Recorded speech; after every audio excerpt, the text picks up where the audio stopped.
네, 여러분 반갑습니다. 오늘은 갈수록 늘어나는 미국의 무역수지 적자, 그리고 트럼프 관세 폭탄이라는 제목으로 말씀을 올릴게요. 자, 지금 미국에서 무역수지 통계를 발표했습니다. 2025년 3월 통계인데요. 이 기간 동안에 미국이 수출도 하고 수입도 합니다. 그런데 수출을 하면 돈이 들어오죠. 수출해서 번 돈이 수입하는데 나간 돈보다도 훨씬 적었다. 거꾸로 얘기하면 수입하는데 돈을 너무 많이 써서 수출로 벌어들인 돈을 벌충하고도 모자랐다. 그래서 미국의 돈이 빠져나갔다. 이 얘기가 무역수지가 적자라는 이야기입니다.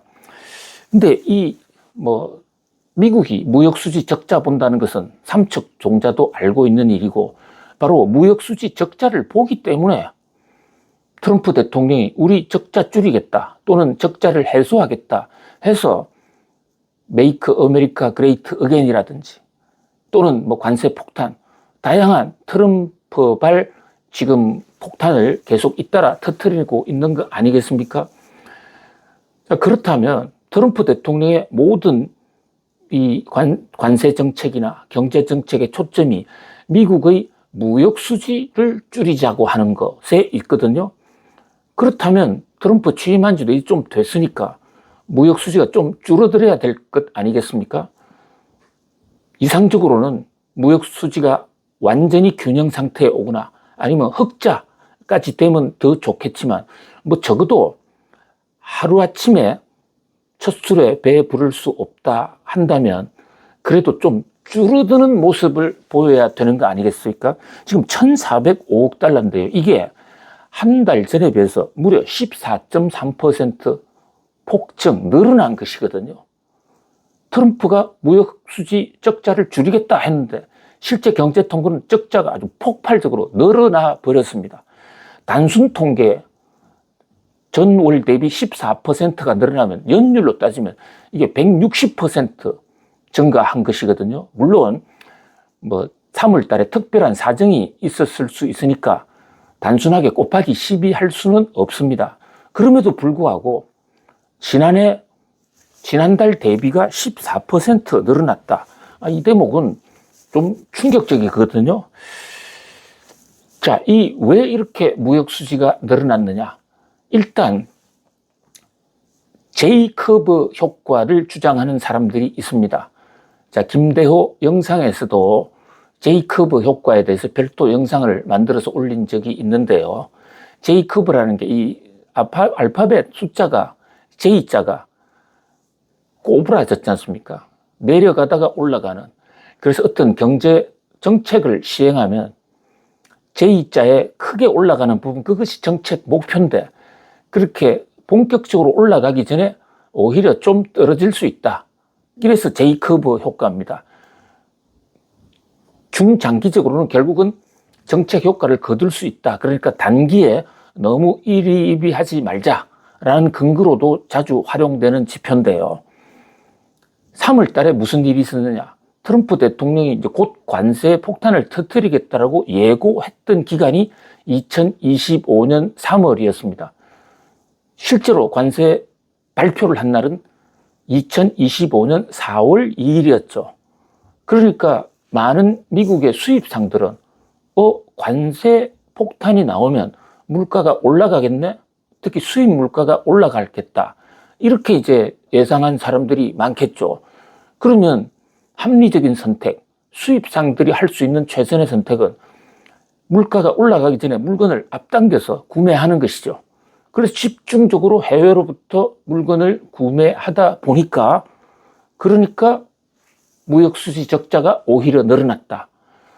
트럼프 대통령 이 대목과 관련해서 J커브 효과다고 다시 강조를 하면서 관세 폭탄이 이제 본격적으로 터트려 나고 나면 그런 J커브 효과는 없을 테니까 2025년 3월 달에 무역수지 적자 늘어난 것은 매우 일시적이다. 거기에 휘둘리지 말자. 그리고 시간이 좀 지나면 다시 무역 흑자가 폭발적으로 늘어날 것이다 해서 무역수지 적자를 해소할 수 있다. 이렇게 공식으로 발표하고 있습니다. 그런데 과연 그럴까? 이 대목이 지금 몇 가지 지금 변수가 있습니다. 우선 트럼프의 관세 폭탄이 지금 다 터진 게 아닙니다. 예고되어 있는 것, 각국별 상호 관세는 4월 2일 날 발표하면서 4월 9일 날부터 시행한다고 했는데 협상을 한다는 이름으로 90일 연장을 했지 않습니까? 그러면 4월 9일부터 5월 9일, 6월 9일, 7월 9일, 7월 9일까지는 지금 상호관세 폭탄은 터지지 않은 겁니다. 그런데 만약에 상호관세 폭탄이 7월 9일 날 터질 것으로 확신한다면 시장에서는 7월 9일까지는 물건을 계속 사겠죠. 계속 수입을 한다. 그렇기 때문에 무역수지가 다다음 달도 안심할 수 없다. 이것이 하나의 변수고요. 자, 그 다음에 그 변수는 그나마 90일 지나면 해소될 수 있지 않습니까? 그보다 더 큰 폭발적인 걱정거리는 바로 수출입니다. 지금 트럼프가 관세 폭탄을 터뜨리는 데 있어서 중국은 여기서 맛 관세 폭탄, 맛 보복을 하고 있지 않습니까? 맛 보복한다는 얘기는 무슨 얘기냐면 미국산 물건에 대해서 지금 중국이 125%의 관세를 때리고 있다는 겁니다. 그리고 중국에서는 지금 애국 소비 열풍까지 일어나서 중국산 안 쓰겠다. 그러니까 미국에서 중국 수출하는 것도 줄어들 거 아닙니까? 근데 무역 수지라는 것은 수출 마이너스 수입이잖아요. 수입이 좀 줄어들더라도 수출이 똑같은 포션으로 준다면 무역 수지 적자는 해소가 안 되죠. 오히려 수출이 더 준다면 적자는 더 커질 수가 있죠. 1930년에 스무트 홀리법이라고 있었습니다. 후보 대통령이 당시에 미국의 적자를 해소해 보겠다 해서 전 품목 약 2만 9천 개 품목에 대해서 관세 40%를 터뜨린 적이 있는데요. 아니 이때 수출이 급격하게 줄었거든요. 그래서 무역 적자가 더 늘어났습니다. 적자냐 흑자냐를 떠나서 수출 수입이 다 같이 줄어버리니까 미국 사람들이 살기가 너무 어렵게 됐고 그것이 대공황으로까지 이어졌던 그 우리 역사책에서 생생하게 나와 있지 않습니까? 사실 그런 면에서 트럼프의 지금 정책은 1930년에 대공황을 불러왔던 후보 대통령의 스무트 홀리법과 많이 닮아 있다. 다만 한 가지 다른 것은 스무트 홀리법은요, 협상에 무게 중심, 방점을 두지 않았습니다. 그래서 스무트 홀리법이 나오자마자 미국의 관세 폭탄에 대응해서 유럽 각국, 특히 영국, 프랑스, 독일들이 맞짱해서 관세 폭탄 터뜨렸고 그 관세 폭탄의 관세율은 미국 못지 않았더랬습니다. 그런데 지금은 트럼프 대통령이 일단 관세 폭탄을 터뜨리기는 하되 협상에서 잘하면 봐줄 수도 있다. 이렇게 나오고 있기 때문에 이 협상의 미래를, 그러니까 협상이 과연 공황을 가져올 것이냐, 또 무역수지 적자를 어떻게 더 확대시키느냐, 아니면 적자를 해소할 수 있는 것이냐, 한 치 앞을 예단하기가 상당히 어려운 여러 가지 변수가 많다는 것이죠. 그러나 어쨌든 관세 폭탄 하나로서는 미국의 무역수지 적자가 잘 해결되지 않을 겁니다. 이와 관련해서 미란 보고서가 상당히 주목을 끌고 있는 것이죠. 자, 미란 보고서는 스티브 미란이라는 분, 하버드 경제학 박사 출신으로서 뉴욕 정시에서 경제 전략가로 오래 활동을 해왔고 트럼프 대통령의 대선 과정에서도 트럼프의 경제 정책을 수립하는데 앞장서서 활동을 한 사람이고 지금 현재도 백악관의 경제자문위원회 이코노믹 어드바이저의 위원장이기도 합니다. 그러니까 트럼프 대통령 경제 고문 중에서 백악관에 있는 형식상으로서는 뭐 1등이다. 이렇게 볼 수가 있겠죠. 이분이 쓴 미란 보고서. 자, 이 대목 영상을 통해서 지금 미란 보고서가 어떤 것인지 별도로 또 다른 영상으로 지금 계속 설명을 해 나가고 있는데 이제 오늘은 이 무역수지 적자와 관련해서 간략하게만 말씀을 드리면요. 이런 식으로 무역수지 적자가 관세 폭탄을 쳐도 쉽사리 해결되기는 어렵다. 자, 미국이 관세 폭탄을 터뜨린 게 어제 오늘이 아닙니다. 특히 공화당 정부하에서 미국 짧은 250년 역사에서 관세 폭탄은 10번 이상 있었고요. 특히 인권 대통령으로 우리에게는 알려진 그 에브라함 링컨 대통령도 결국 관세 폭탄 터뜨렸다가 남북 전쟁을 자초하기도 했었거든요. 그런데 그때마다 그 관세 폭탄이 미국의 무역수지 적자를 해소했느냐? 그렇지가 않습니다. 그런 각도에서 미란 보고서는 관세 폭탄만으로서는 미국의 무역수지 해소 근원적으로 하기가 상당히 어렵다.